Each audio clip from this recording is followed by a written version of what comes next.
ദയാമരണത്തിന് അനുമതി ലഭിച്ച ഇന്ത്യയിലെ ആദ്യ വ്യക്തി ഹരീഷ് റാണ അന്തരിച്ചിരിക്കുന്നു. ബൽറാം നെടുങ്ങാടി ഡൽഹിയിൽ നിന്ന് വിവരങ്ങളുമായി ചേരുകയാണ്. ബൽറാം, രാജ്യത്തെ ആദ്യ ദയാമരണം, എന്താണ് വിവരങ്ങൾ? ദിൽന, ദയാവധത്തിന് അനുമതി ലഭിച്ച ഇന്ത്യയിലെ ആദ്യ വ്യക്തി ഹരീഷ് റാണ അന്തരിച്ചിരിക്കുന്നു. ഡൽഹി എയിംസ് ആശുപത്രിയിലാണ് അദ്ദേഹത്തിന്റെ അന്ത്യം സംഭവിച്ചിരിക്കുന്നത്. 13 വർഷമായി അബോധാവസ്ഥയിൽ ചികിത്സയിൽ കഴിയുകയായിരുന്നു ഹരീഷ് റാണ. രാജ്യത്തെ ആദ്യത്തെ ഔദ്യോഗിക ദയാവധമാണ് ഡൽഹി എയിംസിൽ പൂർത്തിയായിരിക്കുന്നത്. 4 ദിവസം മുമ്പാണ് ഈ സുപ്രീം കോടതിയിൽ നിന്നും അനുകൂല ഉത്തരവുണ്ടായ പശ്ചാത്തലത്തിൽ ഈ ഹരീഷ് റാണയുടെ ദയാവധത്തിനായുള്ള നടപടികൾ ആരംഭിച്ചത്. അതിന്റെ ഭാഗമായി അദ്ദേഹത്തിന്റെ വേദനാരഹിതമായ മരണം ഉറപ്പാക്കുന്നതിനായി ഹരീഷിന് നൽകി വരുന്ന ഭക്ഷണ ട്യൂബ് മാറ്റിയതായും മരുന്നുകൾ നൽകുന്നത് തുടരുന്നതായും ആശുപത്രി അധികൃതർ അറിയിച്ചു. ഘട്ടം ഘട്ടമായി ഓക്സിജൻ, ഭക്ഷണം എന്നിവ ഒഴിവാക്കി സ്വാഭാവികമായ അന്ത്യം ഉറപ്പാക്കുന്നതായിരുന്നു ഈ നടപടികൾ. എന്തായാലും അദ്ദേഹത്തിന്റെ മരണം ഇപ്പോൾ എയിംസ് ആശുപത്രി അധികൃതർ സ്ഥിരീകരിച്ചിരിക്കുകയാണ്.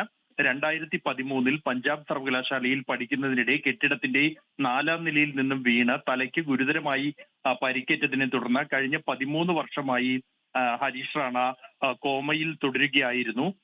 ഈ ഒരു പശ്ചാത്തലത്തിലാണ് അദ്ദേഹത്തിന് ദയാവധത്തിന് അനുമതി തേടിക്കൊണ്ട് കുടുംബം സുപ്രീം കോടതിയെ സമീപിച്ചത്. 2018 സുപ്രീം കോടതി ദയാവധത്തിന് നിയമസാധുത നൽകിയ ശേഷം ആദ്യമായാണ് കോടതി ഉത്തരവിലൂടെ ഈ ദയാവധത്തിനുള്ള അനുമതി ലഭിച്ചത്. ഹരീഷ് റാണയുടെ കേസിലാണ്.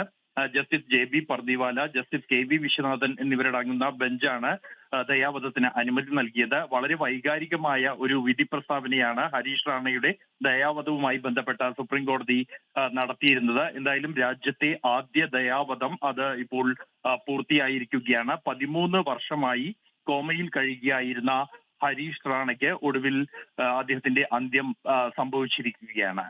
ദിൽന, എന്തായാലും 2018 പാസീവ് ഇന്തോനേഷ്യ ഇന്ത്യയിൽ ഈ പറഞ്ഞ ദയാവധം നിയമവിധേയമായതാണ്. പക്ഷെ അത്തരത്തിലൊരു ദയാവധം ആദ്യമായാണ് ഇപ്പോൾ ഈ പറയുന്ന ഹരീഷ് റാണയുടെ കാര്യത്തിലാണ് സംഭവിക്കുന്നത്. ഘട്ടം ഘട്ടമായി തന്നെയായിരുന്നു ദയാവധം നടപ്പിലാക്കിയത്. ബൽറാം നെടുങ്ങാടിയാണ് ചെയ്യുന്നത്. ബൽറാം, ഒരു നീണ്ട നിയമവ്യവഹാരം ഇതിന് പിന്നിലുണ്ട്. നിയമം പാസ്സായതിന് പിന്നാലെയും ഒരാൾക്ക് ഏത് ഘട്ടത്തിൽ എപ്പോൾ ദയാവധം അനുവദിക്കാനാകുമെന്ന ചോദ്യം പല ആവർത്തി ഉയർന്നിരുന്നു. ഒരാളുടെ മരണം തീരുമാനിക്കുന്ന ആരെന്ന ചോദ്യം പോലും നിയമവ്യവഹാരത്തിന് മുന്നിൽ വന്നിരുന്നു. അങ്ങനെ ഏറ്റവും ഒടുക്കമാണ് ഒരു നീണ്ട നിയമവ്യവഹാരത്തിനൊടുവിൽ ഇപ്പോൾ ഹരീഷ് റാണയ്ക്ക് ദയാവധം അനുവദിച്ചതും അതിന്റെ ഭാഗമായി ഘട്ടം ഘട്ടമായി ഓരോ ലൈഫ് സപ്പോർട്ടുകൾ പിൻവലിച്ചുകൊണ്ട് ദയാവധം നടപ്പിലാക്കുകയും ചെയ്തിരിക്കുന്നത്. എന്തൊക്കെ കാര്യങ്ങളാണ് ഇത് ദയാവധം അനുവദിക്കുന്ന ഘട്ടത്തിൽ കോടതി പ്രധാനമായും നിരീക്ഷിച്ചത്? സുഹൈൽ, ഏറെക്കാലം രാജ്യത്ത് ചർച്ച ചെയ്യപ്പെട്ട ഒരു വിഷയമാണ് ദയാവധം. മറ്റ് പല രാജ്യങ്ങളിലും ദയാവധം നിയമവിധേയമായെങ്കിൽ പോലും ഇന്ത്യയിൽ ഇതുമായി ബന്ധപ്പെട്ട തർക്കങ്ങൾ നിലനിന്നിരുന്നു. പ്രധാനമായും എങ്ങനെയാണ് ഒരാളുടെ മരണം മറ്റുള്ളവർക്ക് നിശ്ചയിക്കാൻ കഴിയുന്നത് എന്നുള്ളത് തന്നെയായിരുന്നു ഉയർന്ന ചോദ്യം. എന്നാൽ 2018 ദീർഘകാലത്തെ നിയമ പോരാട്ടങ്ങൾക്കൊടുവിൽ അല്ലെങ്കിൽ തർക്കങ്ങൾക്കൊടുവിൽ സുപ്രീം കോടതി ദയാവധത്തിന് നിയമസാധുത നൽകുന്ന തീരുമാനം എടുത്തത്. അതിനുശേഷം ഈ ഒരു ദയാവധം അത് നടപ്പാക്കുന്ന ആദ്യ കേസാണ് ഈ ഹരീഷ് റാണയുടേത്. യന്ത്രസഹായത്തോടെ മാത്രം ജീവൻ നിലനിർത്തുന്നതിൽ അർത്ഥമില്ലെന്ന മെഡിക്കൽ ബോർഡിന്റെ റിപ്പോർട്ടും കണക്കിലെടുത്തുകൊണ്ടാണ് സുപ്രീം കോടതി ഇദ്ദേഹത്തിന്റെ മരണവുമായി ബന്ധപ്പെട്ട ഒരു അന്തിമ തീരുമാനത്തിലേക്ക് എത്തിയത്. ഏറെ വൈകാരികമായ ഒരു വിധി പ്രസ്താവനയായിരുന്നു ഹരീഷ് റാണയുടെ കേസ് പരിഗണിച്ചുകൊണ്ട് സുപ്രീം കോടതിയിൽ നിന്നും ഉണ്ടായത്. എന്തായാലും ആ ദയാവധം ഇപ്പോൾ പൂർത്തിയായിരിക്കുകയാണ്. ഇതോടെ രാജ്യത്തെ ആദ്യ ദയാവധം കൂടി നടപ്പിലായിരിക്കുകയാണ്. ശരി, മാന്യമായൊരു മരണം മകൻ അനുവദിക്കണമെന്നതായിരുന്നു രക്ഷിതാക്കളുടെ ആവശ്യം. അങ്ങനെയാണ് അവർ കോടതിയെ സമീപിച്ചത്.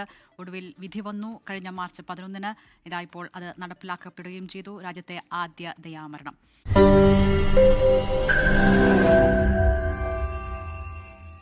ലോകത്തെവിടെയായാലും ഏത് സമയത്തും 24 വാർത്തകളും ഓഗ്മെന്റഡ് റിയാലിറ്റി പാക്കേജുകളും എക്സ്പ്ലെയിനറുകളും വിശദമായി കാണാൻ ഞങ്ങളുടെ യൂട്യൂബ് ചാനൽ നിങ്ങൾക്ക് സബ്സ്ക്രൈബ് ചെയ്യാം.